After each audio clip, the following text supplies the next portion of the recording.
For RCR Wireless News, my name's Sean Kinney, and we're here in the Radisys booth at Mobile World Congress Barcelona with Neeraj Patel.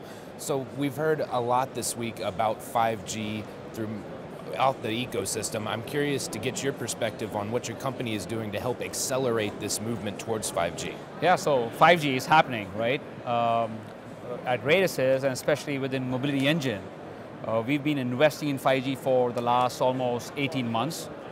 We started initially with the 5G TF spec, and then we quickly moved to the 3GPP defined 5G NR specs. Today, we actually, from an enabling software technology perspective, we provide a source code version of the 5G NR, both millimeter wave and sub-6, supporting both the non-standalone mode and the standalone mode. We have over 15 customer design wins, and really what we have been doing is enabling our customers. And these are OEMs, ODMs, selling into communication service providers with their initial versions for 5G NR, and from a software licensing perspective. And then we also layer this in with our professional services to help our customers accelerate their solutions as they develop these for their service providers. So you mentioned compliance with 5G NR as well as support for millimeter wave and sub-6 gigahertz frequencies. Can you elaborate a little bit more on how your service provider customers are using MobilityEngine?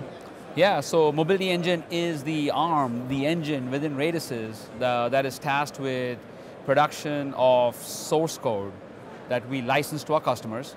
We have different flavors. So we have the millimeter wave. So as you know, service providers, Verizon's been big on millimeter wave. So we actually are enabling the ecosystem of customers that is going into Verizon. We are enabling the ecosystem of customers that's going into sub-6. So both Verizon and AT&T and Sprint and T-Mobile, they've all made significant investments in sub-6 in the frequencies. And we actually have the enabling stacks from the MAC layer all the way up, the layer 2, layer 3 software source code that we give to our customers as they put products together for 5G NR, the new radio. So you mentioned some of your operator customers there. I'm curious, as we see continued investment in these networks and they start to scale out to a larger coverage area, what's next? Lots of things. There's IoT. CBRS is big. It's opening up new telecom providers. New service providers are coming into the mix with the CBRS share spectrum model. They will eventually need a path to 5G. IoT, as I mentioned earlier, there is talk about what are we going to do from a standalone mode in 5G when the cutover happens from a standard core, or LTE core. So it's all about coexistence. So these are the different trends that we are sitting here enabling our customers in, and all these different features. People talk about network slicing, people talk about beamforming.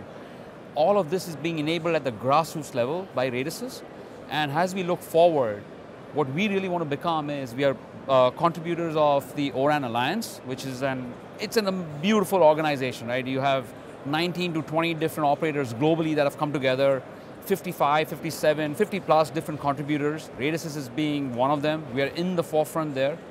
And as this whole disaggregation happens, both in the wireless and in the wireline industry, we really position ourselves as the aggregator of this disaggregation. And what that means is that we want to be the full solution integrator, bringing the different components from a functional testing, compliance testing, hardening, and eventually we want to become the engine that helps customers do these deployments at scale. So that's really where we see Radisys evolving and marching really quick towards. Neeraj, I appreciate you taking the time to share your perspective. Thank you.